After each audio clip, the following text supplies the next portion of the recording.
going to give you a little bit of a basic biographical introduction to Paul. We appreciate coming. He actually just jumped off a plane yesterday from Hawaii, so he's a little, he says, a little upside down, but I don't think it's going to be too long. So Paul Pfeiffer was born in Honolulu in 1966 and grew up in the Philippines. He came to the mainland U.S. to San Francisco to attend the San Francisco Art Institute, where he received a BFA in 1987. And he then came to New York in 1990 to earn an MFA at Hunter and the degree was granted in 1994. He also attended the Whitney Museum's Sponsored Independent Study Program. Using footage from television, movies, and sports events as his raw material, Paul makes film, video, sculpture, and installations, as well as still photographs. His work, which often involves erasing, layering, and looping, came to prominence in the late 90s in the form of videos displayed on tiny wall-mounted monitors of basketball games in which either the players or the ball have been digitally removed. His inventions often repurpose iconic images of spectacles and celebrities, from Marilyn Monroe to Muhammad Ali, and dissect the role mass media plays in shaping our consciousnesses. Informed by artists like Francis Bacon, Andy Warhol, Leonardo da Vinci, and others. His large-scale pieces engage notions of societal power, while smaller works, sometimes built around tabletop-scale dioramas, evoke intimacy and occasionally more domestic experiences. In a recent large-scale production, he hired a crowd of 1,000 men to recreate the sounds of 100,000 fans cheering during a World Cup soccer match. He's had numerous one-person exhibitions at museums and galleries all over the world, including the Whitney Museum, MIT's List Visual Arts Center, the Museum of Contemporary Art in Chicago, and on and on. Also in the National Gallery of Victoria in Melbourne, blah, blah, blah. And he's received numerous awards and fellowships. He recently had a solo show in New York at Paula Cooper Gallery, which has represented his work for many years. And right now, the Blanton Museum of Art in Austin is presenting The Rules of Basketball, works by Paul Pfeiffer, until January 13, 2013. So please join me in welcoming Paul Pfeiffer.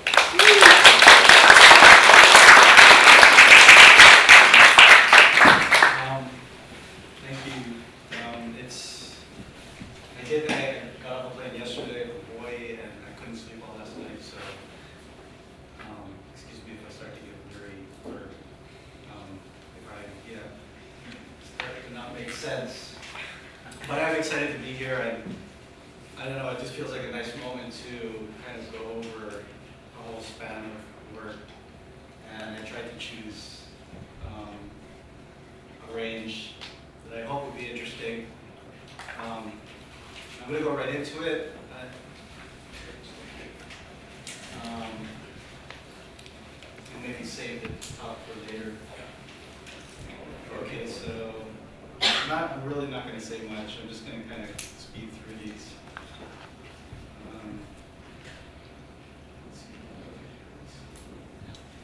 This is just an example of one of these old-fashioned little like party projectors that Sony used to make, that I used because they were the only tiny projectors that you could get back in like 1998 or 97, when I was in the Whitney program and I wanted something to project on the wall. And now there's just like plenty of miniature projectors and monitors.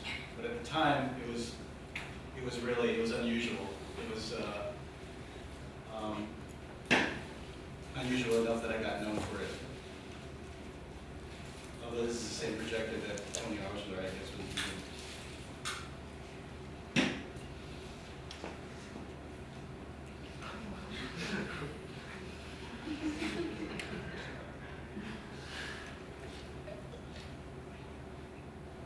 So this is the image that was playing on that little monitor, that little projector.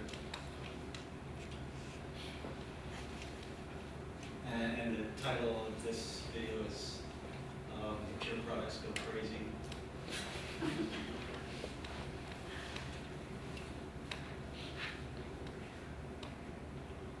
And this was the very first video I ever made. My background is in printmaking, and I taught digital foundation. I taught a Photoshop class at Parsons in the 90s without knowing anything about computers. And so it was an excuse to learn computers, and I started playing with video at the same time. And then this is I think this is the second video.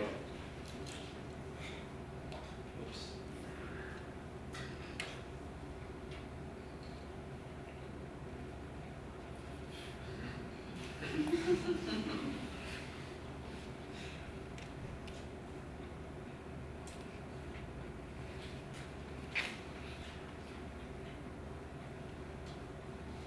So these were all put on repeating DVDs, actually VHS tapes at first, and then after about 2000, we started switching to DVDs.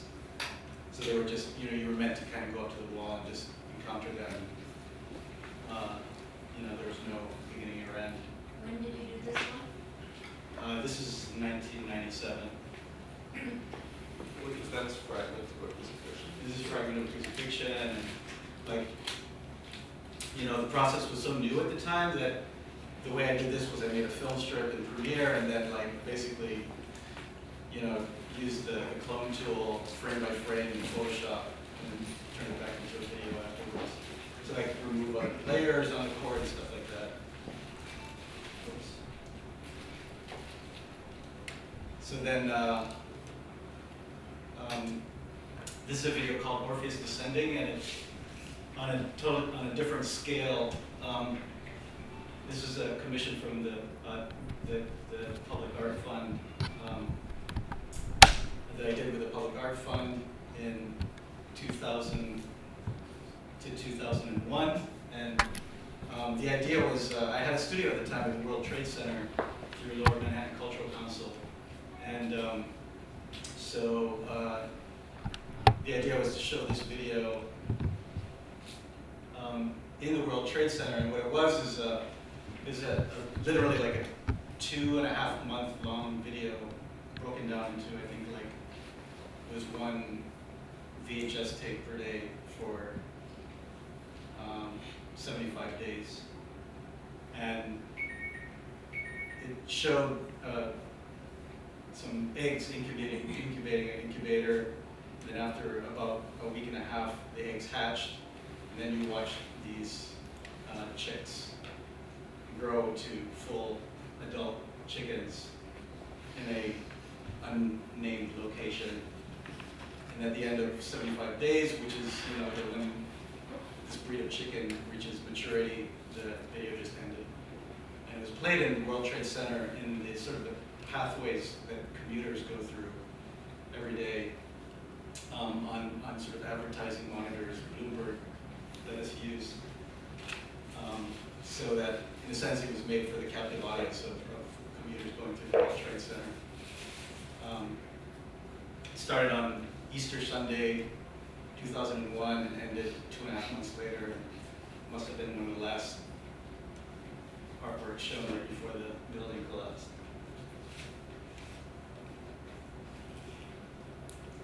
So this is just this is little pieces from different parts of it, but in the actual presentation, you would literally see whatever the chickens were doing at any particular time of day. And it ran 24 hours a day, and an assistant came in and changed the tape every morning. So if you went through the building at midnight, you would just see the chickens sleeping.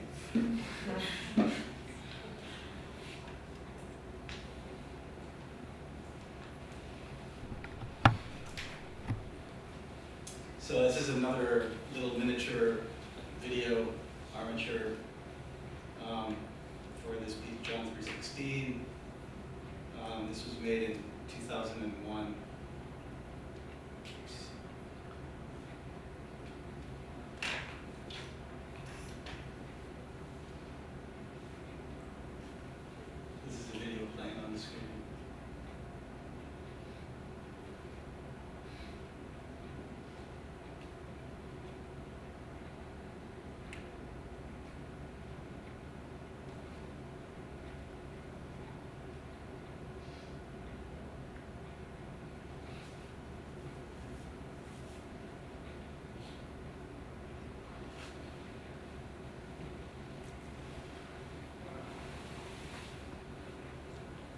So this shows the armature is mounted around 7 feet, and so it's really kind of fetishistic, where you can stand in front of it and kind of look up at it, like this kind of religious thing. And hence the title. Yeah, I mean, I borrowed the title from the sign that you see at the football game. The guy, there's somebody, there are people who hold up signs that say John 3:16, which is a code that comes from the Christian Bible. I guess I'm interested in the kind of just the provocativeness of religion,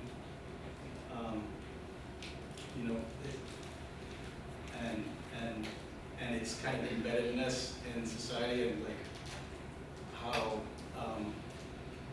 whether you're a believer or a non-believer, it elicits. I mean, it's almost like a kind of juju. So I like to, I find it, I just played with it a lot. In fact, the title of this next video is Desiderata, which is a really old-fashioned Protestant prayer. I mean, in particular, like pop culture prayer.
So again, that video just loops. So this is, I'm just showing you one from a whole series of photographs titled The Four Horsemen of the Apocalypse. There's many more than 4, there's probably like 30 of them that I made over like 10 years.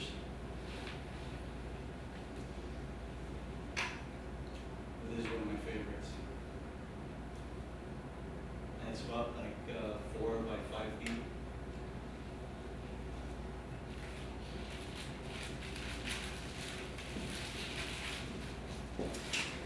So now I'm going to skip forward to an installation that I did in 2009 that actually brings together several different pieces and in one space or in one series of spaces. And so these next slides are from an exhibition that I did in Berlin at one of the network of national galleries there. called the Hamburger Bahnhof, which is like a former train station, like a beautiful old neoclassical building that was converted into a contemporary art space.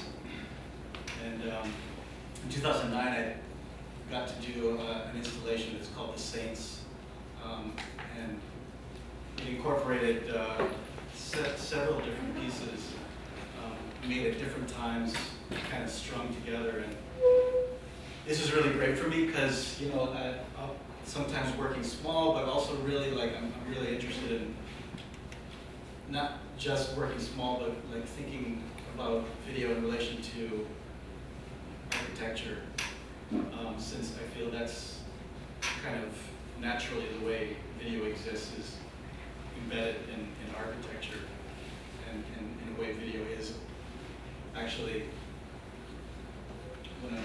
one of my favorite things I heard was, I don't know if she's a teacher of yours, Dara Birnbaum mentioned to me once that Bernard Tschumi called TV the architecture of the present in like the 80s, he said this, which I thought was such an intriguing formulation. So anyway, I'm going to sort of try to take you through this series of rooms that was set up at Hamburger Bahnhof in 2009. It started, actually it's in one of the wings of the Hamburger Bahnhof that has a permanent installation of the work of Joseph Beuys. And at the back of the Joseph Beuys wing, there's a kind of a little almost hidden staircase that if you went up the staircase, you would end up on the second floor of the wing, and that's where my installation was. It's the space where they reserve for temporary exhibits. And so at the top of the staircase, the first thing you would see is a video, this video, which is like Orpheus Descending is a super long duration video. This is 3 months in which you see in real time a queen wasp building her nest or her colony from beginning to end, basically. And it was shot in collaboration with an insect specialist, and it was shot in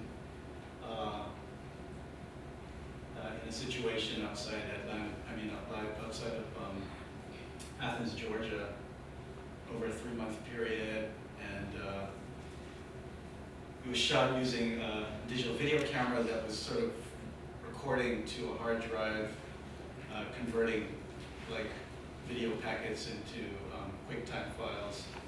So we were able to actually videotape it in real time onto this, at the time, like what was available, like a big hard drive, like a couple terabytes, and that became the housing for this video, which is then used to play back the video. So what you're seeing here is just like towards the beginning of the video, just the queen, I don't know, I think like tending the first eggs and the first cells of this nest, and over a period of 3 months, you saw the nest get bigger, and then the workers are born, and eventually at the end of the summer they abandon the nest. So like the whole natural cycle. 24 hours a day. Like you could tell when it was nighttime, although it was artificially lit, because there would be like a lot of other insects hanging out in the light. I think this is nighttime actually. But at any given moment, there wasn't really that much happening, and obviously, like there was no way to see the, to like make a story out of the whole video. You just had to trust that, that's what was happening. You could only see it in fragments. And I liked the idea in a way that the box housing the video became kind of like the physical presence of the video, which you otherwise could only see like tiny fragments of. So this is showing you the box. So then you would go through a doorway,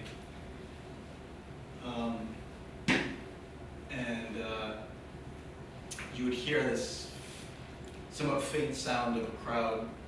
That is what would kind of draw you in through the doors into this next room, where you would find this this kind of architectural construction. It's kind of like a triangular shaped kind of pavilion. And if you went around to this side,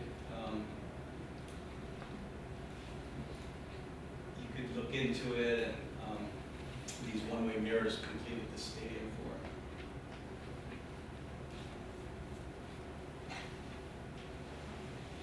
And then if you see, like, to the left of this, there's a kind of a light, bright light coming from behind the wall, and you would then you would hear the crowd sound getting louder from behind that wall. And so then if you walked around the wall and into the next room, you would enter into this space. And what's going on here is, this is the main part of the installation, is a 17-channel surround sound composition of particular crowd event, which was the 1966 World Cup. And you can tell it's the 1966 World Cup because there's very specific things being chanted and sung at that event. If you walk around and listen closely, there's one of the speakers embedded in the wall.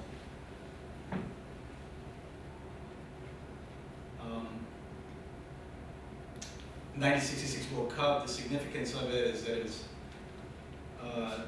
was the first soccer World Cup to be broadcast live, and it was played between the English and West Germany.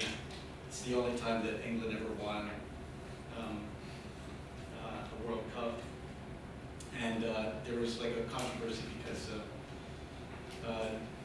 the Germans believed that the referees, who were Russian, purposefully gave a particular questionable goal to the English as a kind of historic revenge against the Germans. So I mean, it was a sporting event that had really much deeper kind of cultural and social significance, given that it was happening just 20 years after the end of World War II and so forth. Plus, to hear the sound of this massive crowd inside this space in Berlin, which used to be a train station and had a whole other set of kind of historic ghosts happening. It was also conjuring whole other associations. So that at the back of this installation is this tiny monitor. I'm zooming in on it.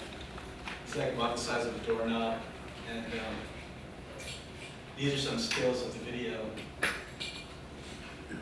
it's playing. It's basically it was a truncated version of the 1966 World Cup video footage with all of the soccer players removed except one. So you saw one British player kind of wandering around the field. And then finally, there's actually behind this wall with a little video monitor on it is one more room, and if you went back there,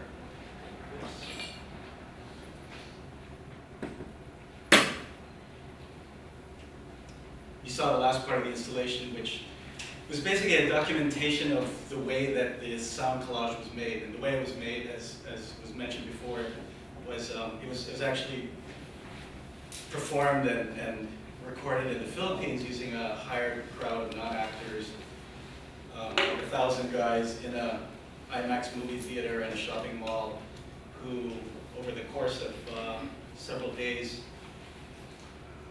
performed as the English fans and then as the German fans. And then these recordings were remixed and turned into the 17-channel sound collage, so that if you went back into the sound room, you could maybe start to pick up that there was a Filipino accent to all of these, anthems, and actually religious anthems that were actually sung in 1966 and are still sung today. The main anthem of the English soccer team is Swing Low, Sweet Chariot. And there's all kinds of other kind of hymn-related things that go on inside soccer matches. So I'm purposefully not playing you the sound installation because I just feel like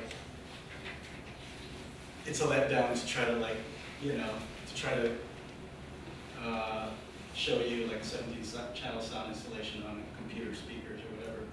So what I'm going to do instead is actually show you like an actual piece of raw footage from the recording that was happening in the movie theater.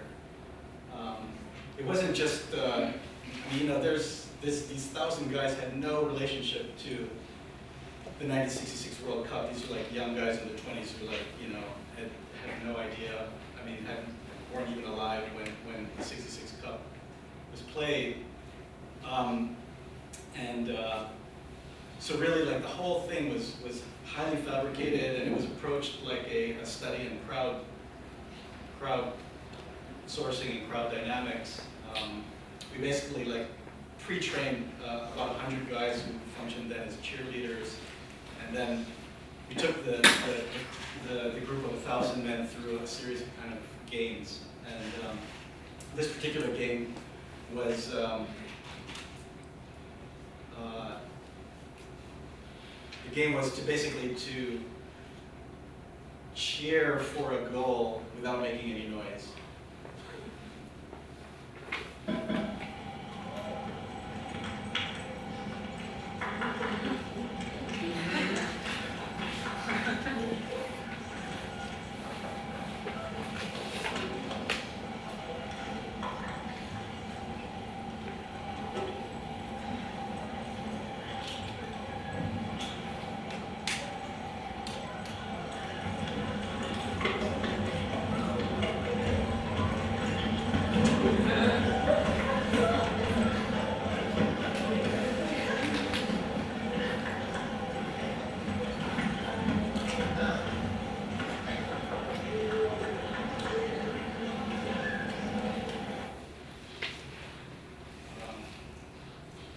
Every game eventually would like get out of control,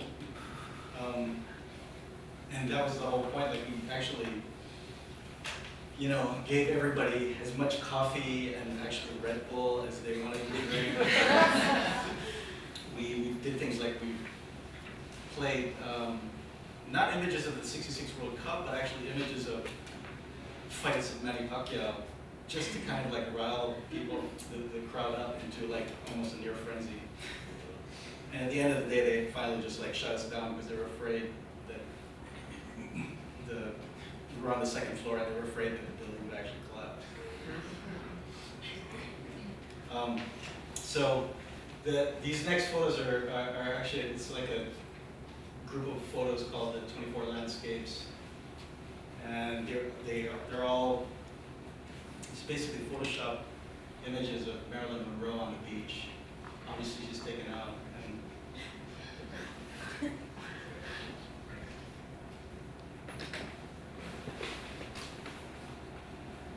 I just had this idea that once you know that Marilyn Monroe was there, you would start to just imagine her there, like you would see her there.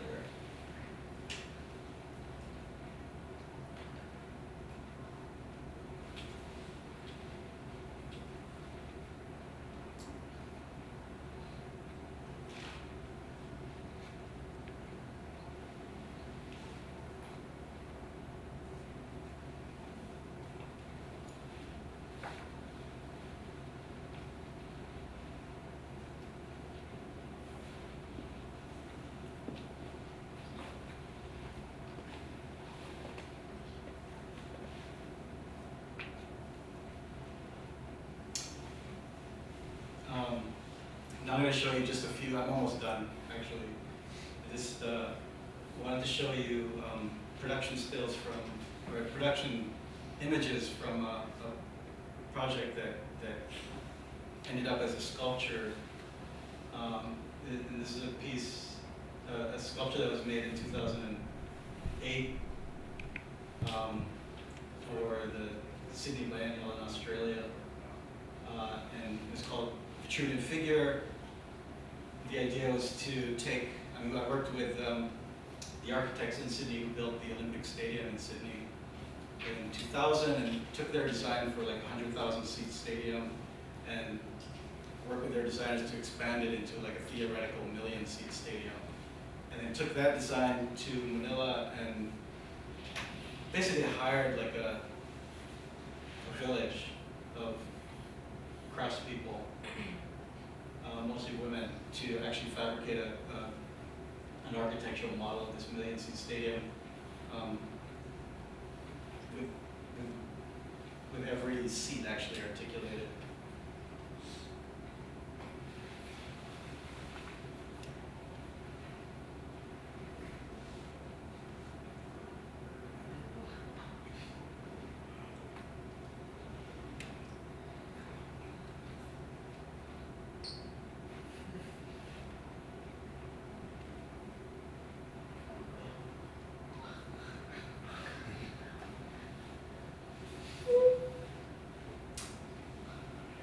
So that's kind of it. I mean, I have more stuff, but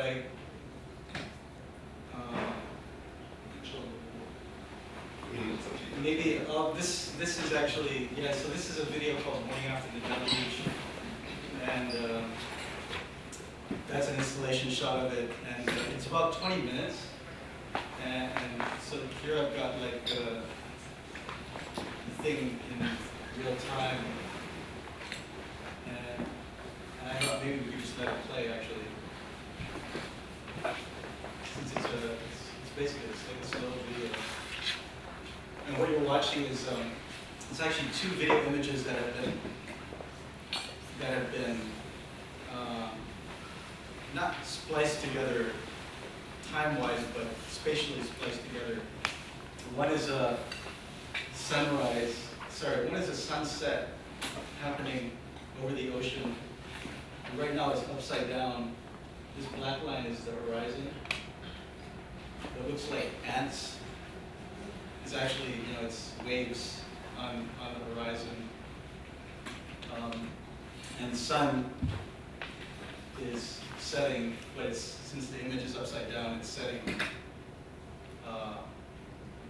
upward towards the horizon. And then as it sets, the sun rises on the other side. It's just continual loop of that happening.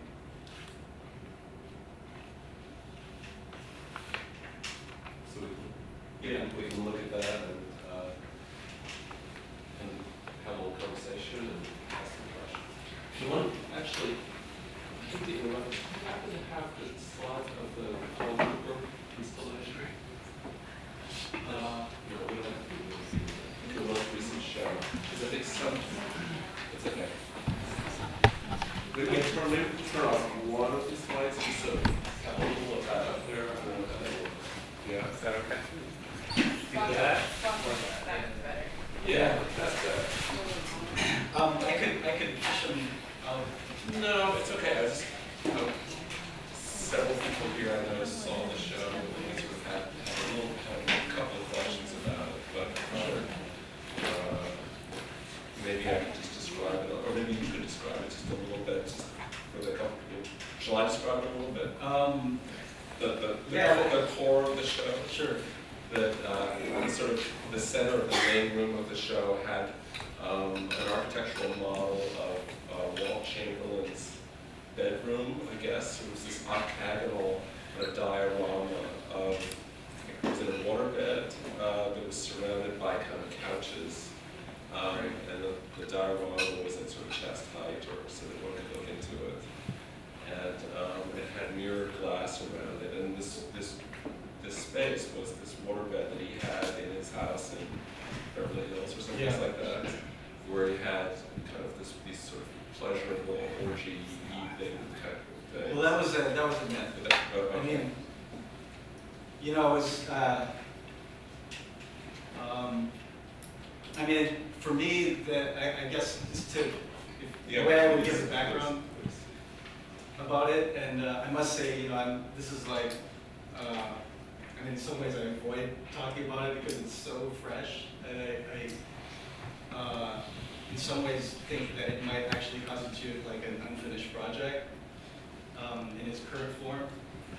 But where it comes from is that, I mean, for me, you know, I'm actually, I'd like to think that the sports theme in my work really has less to do with kind of an interest in sports per se, in the same way that religion has less to do with an interest in religion per se. And in some ways, I feel like sports and religion to me are very related. And I mean, to me, the thing about sports is that it really, in some ways, makes explicit and visually clear things that are going on in society on a much bigger level. So, just for example, you know, I mean, to me, just the place of video technology in sports as, you know, a place where a huge amount of innovation around video is happening. You know, I mean, you can see it just by turning on the TV. I mean, the changes in technology are in some ways being driven by the sports as entertainment industry. In a way, sports and religion both sort of gather and distract and motivate, or all these different ways in which they engage society, right? Well, in some ways, I think, you know, religion and sports are two primary kind of drivers of video. In the larger sense, obviously, not in the art world.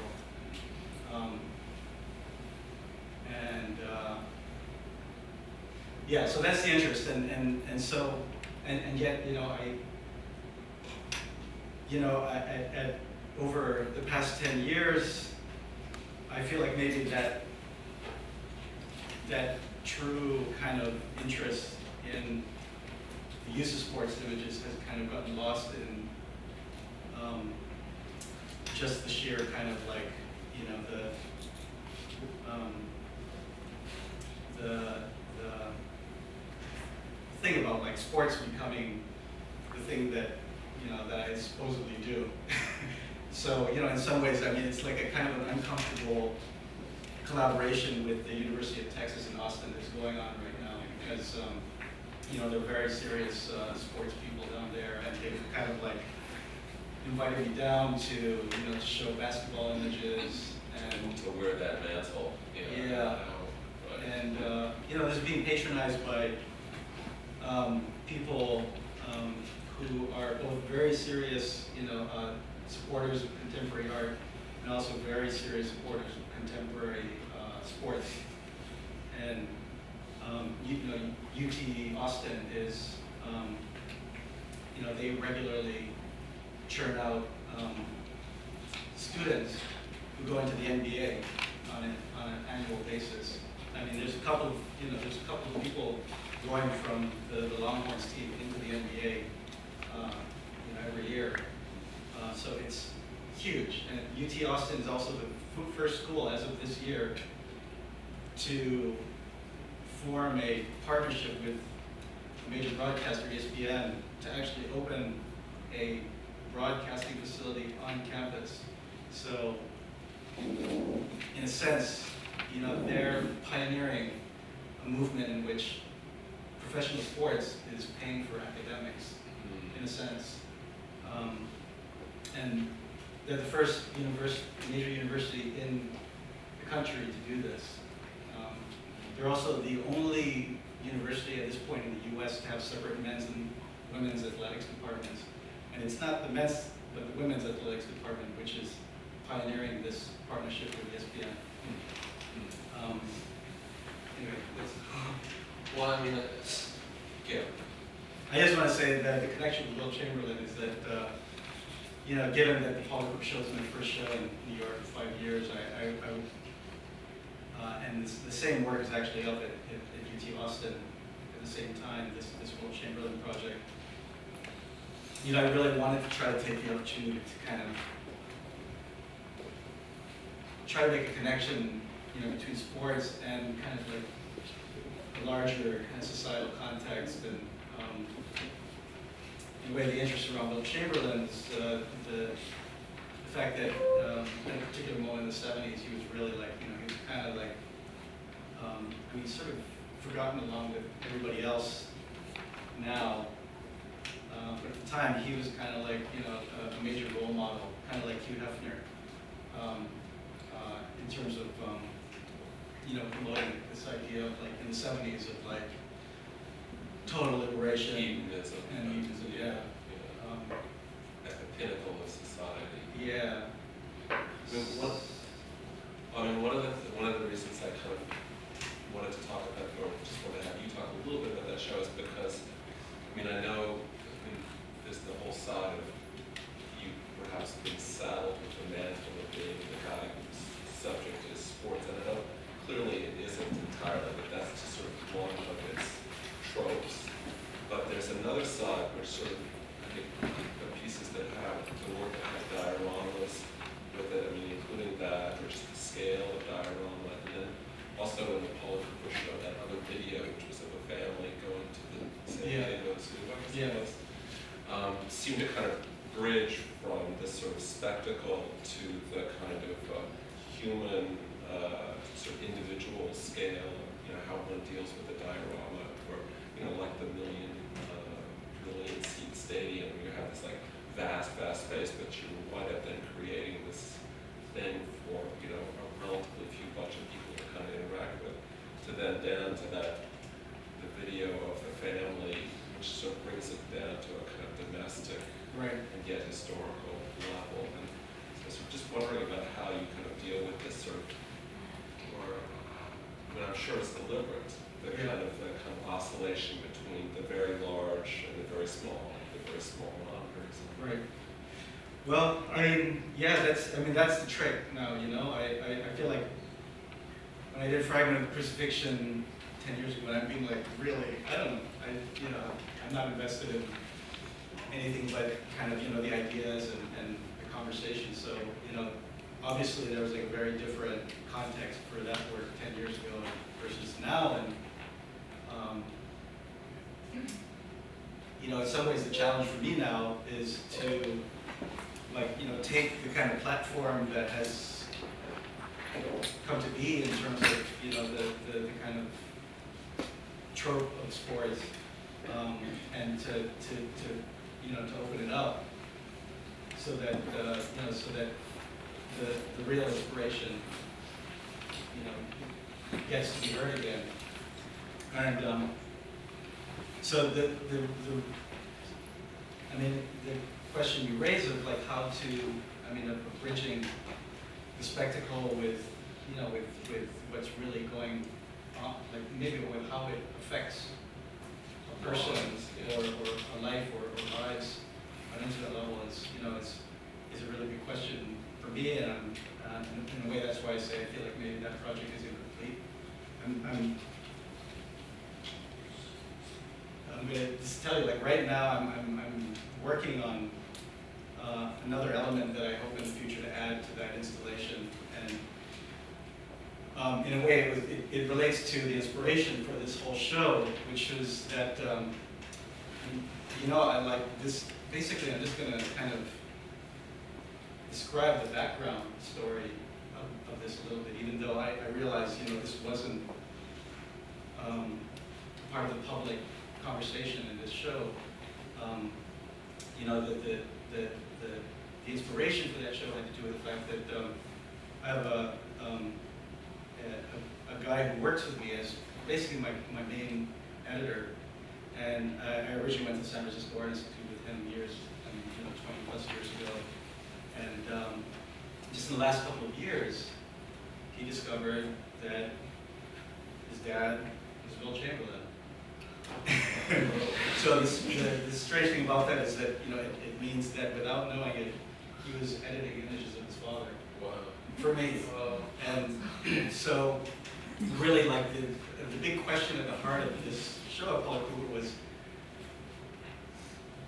how to talk about this kind of discovery of the internet behind the spectacle that actually happened in my studio, or that was actually playing out. At what point did he realize that Walt was his father? As long as I've known him, he was adopted, and as long as I've known him, he's been, looking for his real parents. And a few years ago, the adoption agency, sort of illegally kind of suggested that his father might be Will Chamberlain. And one thing led to another, and he got to meet his biological mom, who lives in France, and who's an English woman who lived in Sacramento when Will Chamberlain was playing for the Warriors there in the 60s, and she told him the whole story. And so the problem is that without then the problem really became and is like how to narrate the story in a way that is interesting.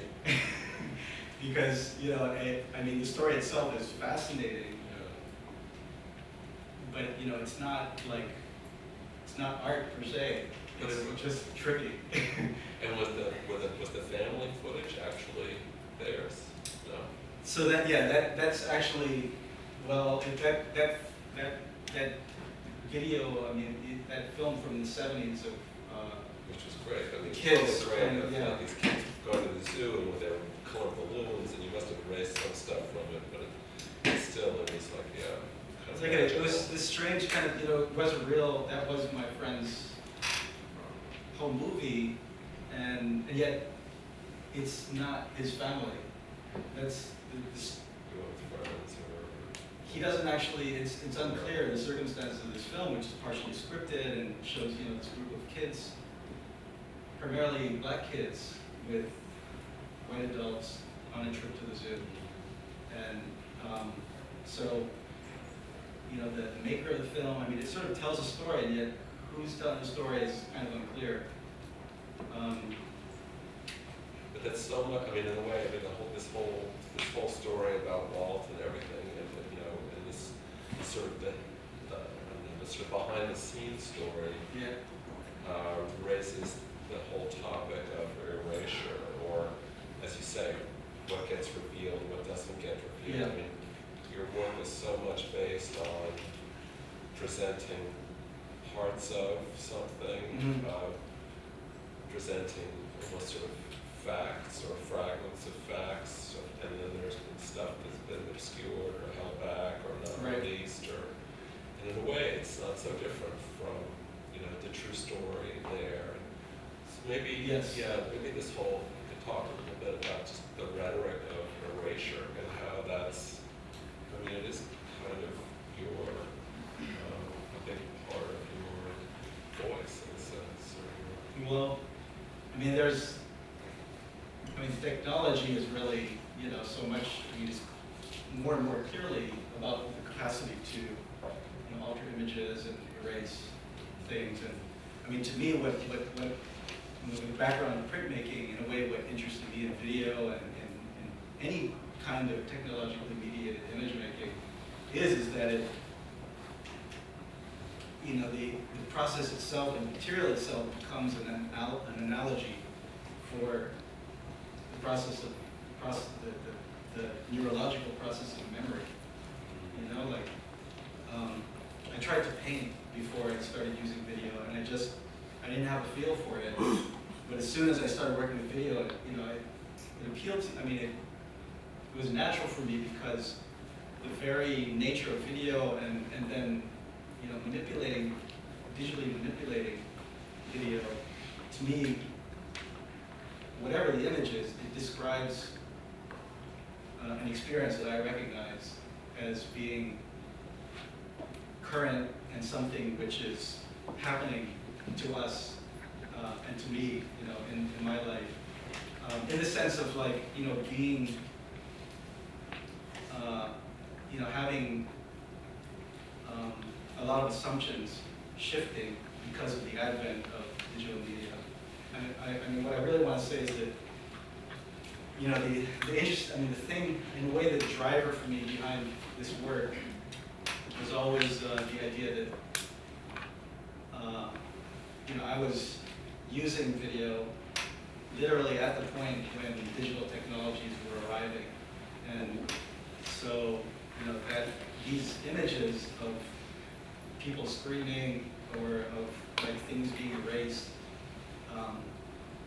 become an analog, not just a metaphor for an actual performance of what's happening on a bigger level. And sort of an alternative history of the development of the medium. Yeah, and in a sense, I feel like you can recognize that.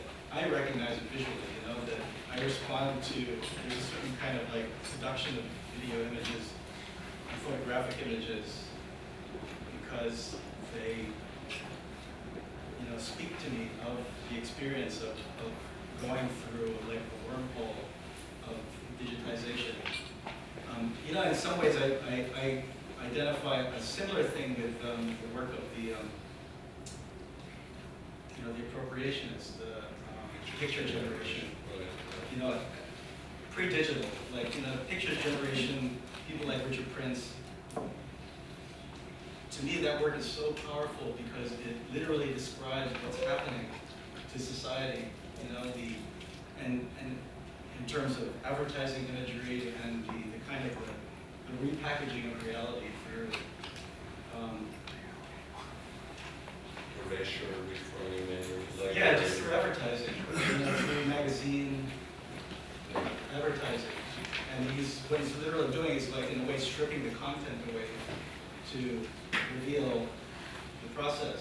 And in some ways, I feel like the same possibility exists now for the use of digital tools, that you strip away, all the kind of narrative that's supposedly going on. You're left with a process, which in itself is a kind of a substance to focus on, because it describes, something about the nature of reality and how it's changing. A substance and a subject. I mean, it's there's a great, and just for these guys' benefit, as part of my research on you a while back, I was looking at this Art 21 piece that was, I don't know if any of you guys have seen that, the PBS series.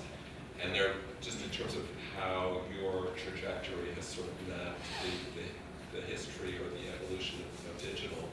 The shots of you sitting at this early Mac screen, kind of, using an early form of Photoshop to erase stuff. It's in a way, it's like this concrete image of, the sort of earlier phases. I mean, so there's a thing now. To me, I have to say, I'm feeling kind of done with the digital stuff because to me, in a way, the window of opportunity to use the medium to say something with it is very limited. It really, in a way, you can only, the expressive potential in some ways to me is greatest at the moment of transition. And then after that, it becomes in a way so widespread that it's hard to, to separate it out anymore. Have it be a subject. It's in a way, everybody's doing it. So, there's no distinction to make. This is why I'm more and more interested in going in using live performance, because in some ways I feel like the use of non-actors to do performances describes a sort of social engagement that, once again, is in the moment, is sort of specific to this moment. We're in a transition where everybody suddenly realizes just how accessible everybody is to be bought and used for all kinds of purposes. And in a sense, once again, it represents a kind of a moment to try to say something with it. I mean, in some ways, you know, my friend, whose father's Will Chamberlain, is one example of that. And that, you know, there's no way to verify his story. He's tried to, and yet, I mean, you know, he's tried to reach out to the family wants nothing to do with him. There's no way to verify it, so No DNA. he really, you know, he really is the kind of the bridge. So, I don't know, I'm sort of excited about it, so I hope I don't like sound Okay, too so we'll keep crazy. it within this room then. Well, you know, it occurred to me that, I mean, in some ways, the problem, you know, the missing element is his actual story. You know, I like tried to do the show without. I felt like it was either all or nothing. Like either it was going to become, you know, his name is Aaron Levi. How did he feel about the? I mean, he obviously gave you permission to do it. We're in negotiation. I mean, you know, we had a legally binding contract about it because I knew it would be so explosive. And in this next phase of the project, what I'm hoping to do is to hypnotize him. Go back and look at it. Something like that, you know. I mean, the key for me is that, you know, I'm ultimately interested in, you know, the possibility of making art with this, which is like saying, you know, like I'm interested in making poetry versus making a documentary, and I wanted to tell us the story, but it has to be transformed in a way. I'm sorry, this is like too long. No, it's good. It's good. But I do kind of want to just make, you know, I have other questions, but see if you guys have any questions or comments, observations. The way you present your videos is very specific. And I was just wondering what kind of especially with a lot of the smaller monitors. It's not something that you see a lot of, but I'm very curious about your particular. Yeah. Well, yeah, I mean, 10 years ago, it really was uncommon to show it that way. I mean, 10 years ago, the model for video making was more, you know, kind of filming. And black box was the, you know, the preferred way of presenting. I feel like actually now, you know, there's much more. There's been, you know, so much experimentation with the incorporation of video into the performance and sculpture and painting, like all kinds of different practice. So, I mean, I would say generally, you know, what interests me is the possibilities for presenting video in situations like, say, in a stadium, or in using sound more in relation to, and not just video, but also sound in relation to architecture. Because I do feel like, you know, although it's tempting to try to capitalize on the space reserved for something like painting, you know, to bring in, you know, the kind of like the mundane material of video into this kind of like very special space of painting. In a way, the reverse is also, I mean, in a way, the reverse is also happening, like the free flow between art and advertising and fashion and all these things is so, you know, is so enormous that in some ways more and more I feel like, you know, it's sort of, it's not that interesting to just have it go one way, you know, not just from like advertising into art. But There was such a history. I mean, that quote that you had earlier, the Jimmy quote of TV being the architecture of the present, yeah. that was really great. It was this, you know, a lot of filmmakers historically have kind of talked about making films in relation to architecture, in the sense that the sort of the editing of a film is in the sense that sort of walking through spaces, this sort of, you know, trajectory that one makes from one mood to the next, like from one scene to the other. Yeah. So when you have, in a way, there's so many opportunities, of course, now for architecture and image to interact. We have screens on everything, and it's, you know, where all this talk about the virtual, and where's the virtual, and where's the real, and how. I mean, it's a really fertile set of. Absolutely. In fact, you know, Al Foster just, you know, published this book on, it's called The Architectural Complex, and it's basically a kind of a short history of the exchange, and he argues that it's, at this point, it's primary. You know, architects borrowing painting and painters borrowing from architecture is like, it's totally where it's at right now. Well, there are a lot of guys, there's some, you know, there's a lot of video people here, and, you know, I don't know that there's a bias necessarily, but there's certainly a real openness to doing multi-channel things as opposed to and maybe it can be harder in some ways to get people to focus, not that one should be focused this way on doing single channel works. It's more on how to kind of make videos that engage that are kind of a larger sculptural or architectural environment. I don't know whether it's a vogue right now, but it certainly comes out of what the technology. Yeah. I mean, you know, in some ways it relates to this question as well, that, you know, I really think that there's more than meets the eye.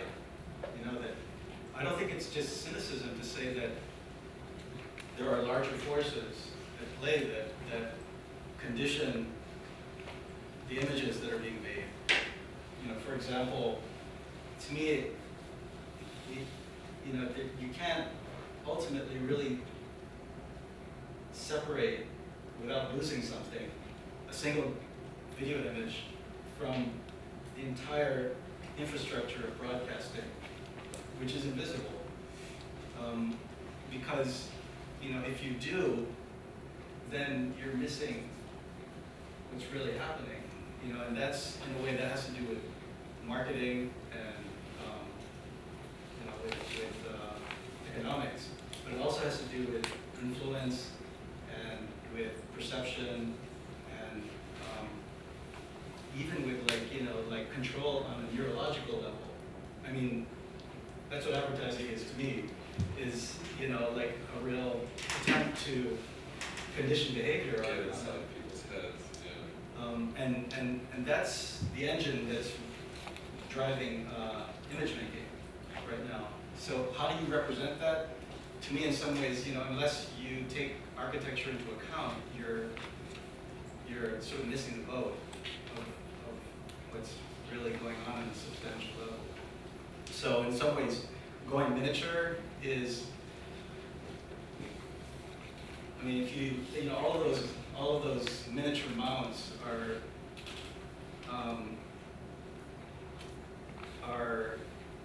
done in such a way that a lot of it is hidden behind the wall.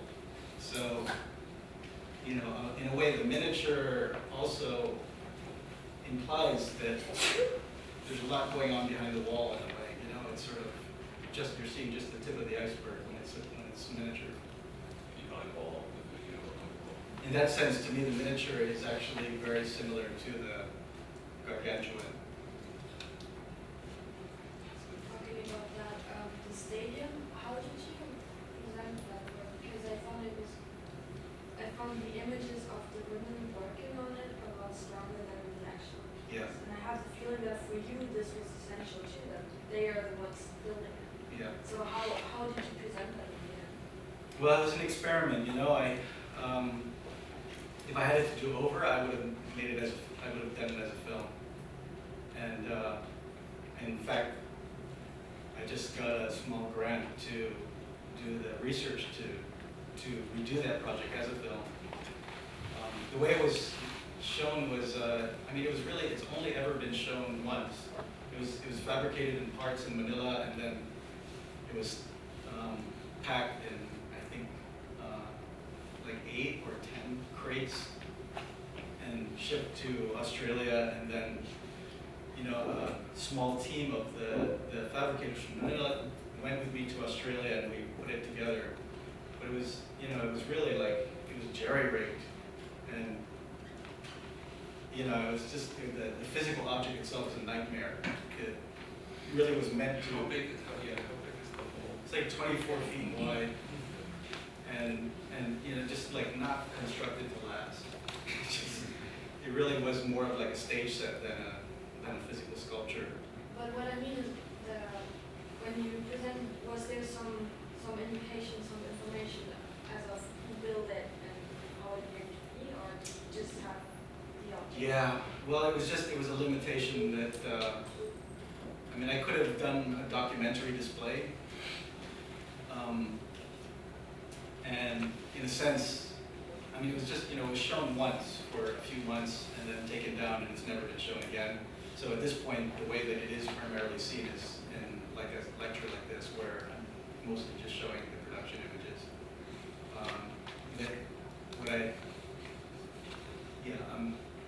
There's another project where I'm hoping that I'm working on now to actually document the making of a similar kind of structure as a temporary physical piece, so that, you know, the physical part of it would be demolished afterwards, and just the images would remain. And it's actually connected with, you know, this tricky thing that in Manila right now, they're building an arena, which when it's done next year, in 2014 rather, it'll be the biggest indoor arena in the world. And it's being built as a church for I think the main indigenous independent Christian church in Asia. It's called the Iglesia en Cristo. And they're 100 years old in 2014, and so they're building this gargantuan stadium to celebrate. So what I'm trying to do is get access to the construction site and to play with footage of the actual construction and the construction of a model, so that you see this building being constructed on 2 different scales simultaneously, something like that, as a film, or as a multi-channel film. When working with non-actors to create the source material for what will become your work, how important, if important at all, do you think it is that they know what your intentionality is or how it's going to be used? I only ask you because I've been asking myself that about certain things. Yeah. Like, I'm not asking you whether you think you're exploitative or not, Right. but I sort of am.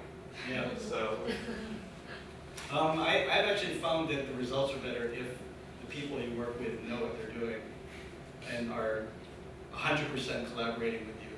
And you know, I find that the results are best if you, you know, if you can be big enough to accept that, you know, that people, you know, that your collaborators are like as, you know, as intellectually and passionately engaged in doing weird things as you are.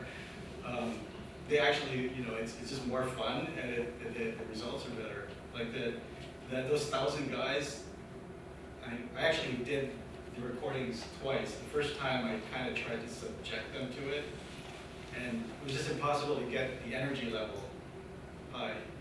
And so we went back and redid it, and the second time, you know, I made it totally explicit. Like, you know, you guys are actors, we're going to be the English fans and the German fans, this was an historic match, and we're going to do this in terms of like gameplay. And then the question was like how to devise games that could engage a crowd in the way that I wanted them to engage. And then it became like super fun. And, you know, like it was fun to teach the crowd, like, you know, how to sing Deutschland über alles. Like at a certain point, actually towards the end, they got so excited that it like turned into a water fight.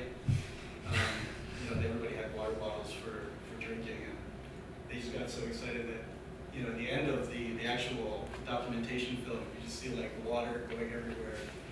And I couldn't have planned that. That was just like, you know, such a fantastic ending. Do you ever run into any copyright issues? Well, my find it's not like the corporate people who are need to worry about. It is actually your like collaborators on an intimate level that you got to worry about. You know, the big copyright issue for me has to do with my friend, whose father's Will Chamberlain. It's like a huge, complicated negotiation with him to continue working on this piece. And maintain a friendship as well. Yeah, Maybe at and- some level. Well, you know, because it's, in some ways, you know, the mind, the trippiness of the situation is real. Like, you know, in some ways, I feel like there is a real need. You know, in some ways, to me, his situation is something that I learned from. You know, like how do you separate out your ideas about who your father is from, you know, this celebrity figure? And you know, what claim of any do you have to this celebrity figure? How do you know this celebrity figure? Like, how do you get satisfaction if a celebrity figure is your father? You know, because obviously he cannot have any access to this image. Like, what's the difference between like the image of Will Chamberlain and the person Will Chamberlain? So in some ways, the need to ultimately create poetry out of it, to me, is like, it's an existential question. Like, how do you... Even another sort of artistic existential question, because then you're making another representation kind of on top of that as an artist and taking a certain kind of responsibility for that as well. Yeah. Maybe that's- Well, I mean, I just feel like with this particular project, I need his full collaboration. Like, you know, if he's resisting me saying like, you cannot ultimately touch this material because I own it, you know, because it's so personal, then I can't finish the project.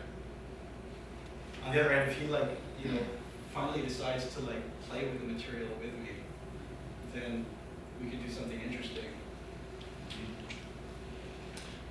Other questions?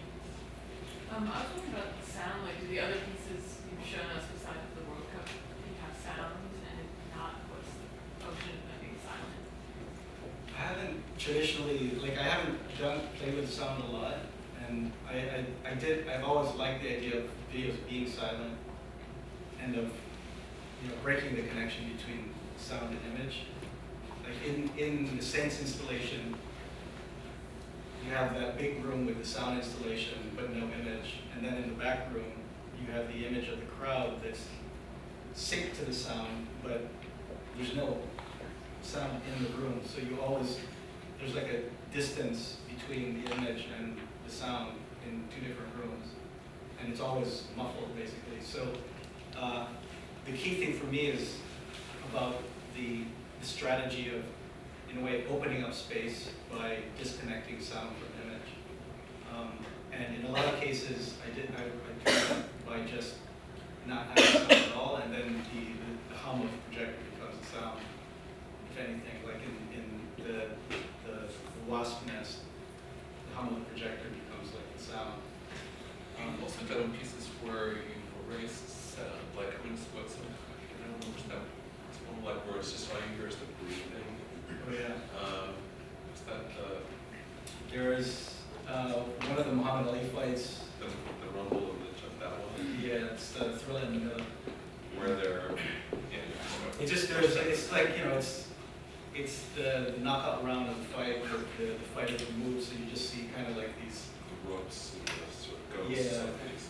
And then there's a soundtrack which doesn't directly relate to the image, and it's basically the sound of Muhammad Ali and Frazier, who are the two opponents, being interviewed, and then their words are cut out.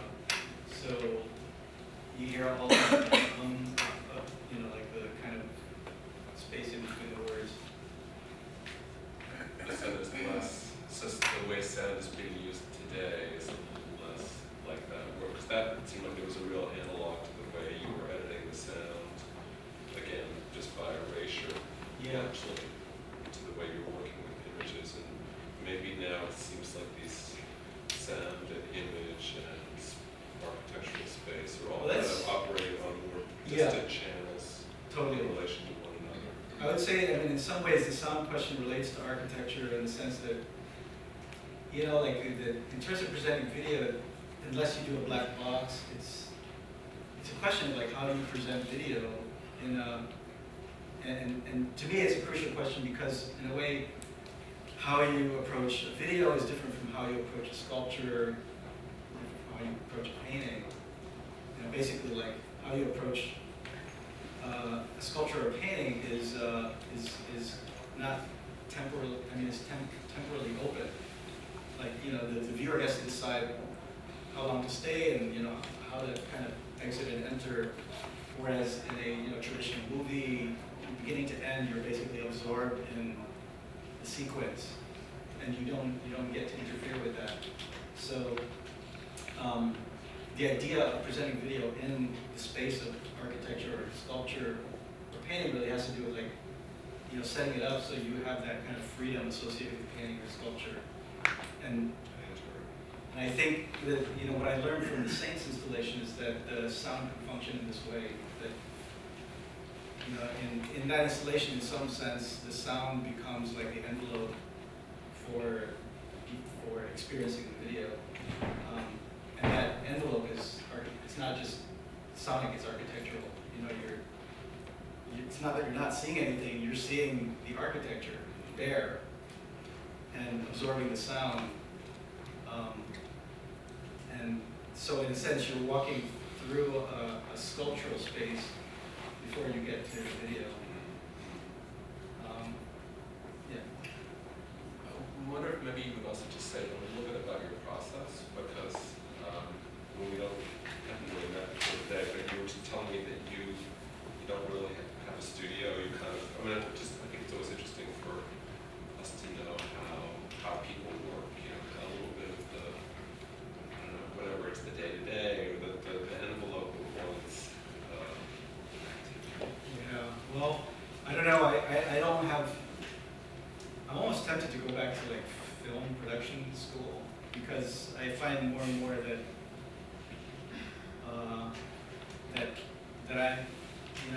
I wish I knew more kind of the traditional steps and processes of filmmaking. Because yeah, ultimately it doesn't really make sense to do my work in a studio. And so I think that in the end, the creative process is probably more like the steps that a filmmaker goes through in some ways. I don't know, maybe I'm Do you wrong. feel like you wind up kind of reinventing the wheel for each project you do? You know, just more and more I find that I have to interact with real industry film people. Like, you know, I just worked on a project and was working with real experienced, what do you call that, DPs, like the directors of photography. And they were very patient with me, but, you know, at a certain point I could just tell they were like asking, like, does this guy know what he's doing? Because I kind of don't. And it's extremely expensive to work with these tools if you don't know what you're doing, you know? So Puts a big premium on you as a communicator, right? I mean, so that's where you have to kind of really articulate as to these people, the 1,000 people you're collaborating with, you know, kind of bring them. if that's the way it go, if that's the way you're gonna go, I mean, I suppose, I don't know, I guess to be totally frank, it's just, you know, I've been, you know, I'm attracted to spectacle, and in some ways I feel like I have to moderate that, because I think, you know, it might in many cases be more interesting to work in a less spectacular way, and certainly like, you know, the home video tools available are make it very accessible to work on, you know, if you're open to working in kind of unspectacular ways without big crowds of thousands or whatever. So I don't know, maybe more and more I'll work, you know, it's a trick of finding ways to work. Right now I'm working on a project with that's sort of focusing on call center workers in Manila. I did this project which I haven't figured out how to turn it into something, but it involved taking a kind of chorus of people who were involved in call centers in Manila, and having them reperform this text from the 70s by Nancy Holt. Robert Smithson's wife. Yeah, a video called Boomerang. I have a piece of it, but anyway, without getting into I it. showed in my class this week, yeah. Oh, really? Yeah, it's a great piece. Can I show you like a little bit really quick? Yeah, we probably have about 5 minutes. Okay. To do. I'm gonna. I could read it. Yeah. Does anybody have any other questions quick while we pull this up? I see a question. Oh, you were just going to try to Sorry.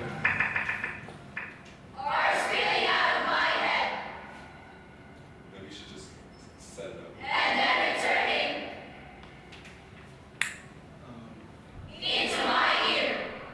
That's Nancy Holt on the right.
We just did the last one. It's just all I'd say about it is it's like Boomerang is a kind of a perceptual experiment from the 70s, phenomenological experiment from the 70s that had to do with like separating, you know, her act of speaking from the sound of her voice. Like being Through played back echoes. on a little bit of a delay or not. That's not even Yeah. clear whether it was a delay. And so what she's describing in real time is the experience of like a perceptual dissociation from her own voice. And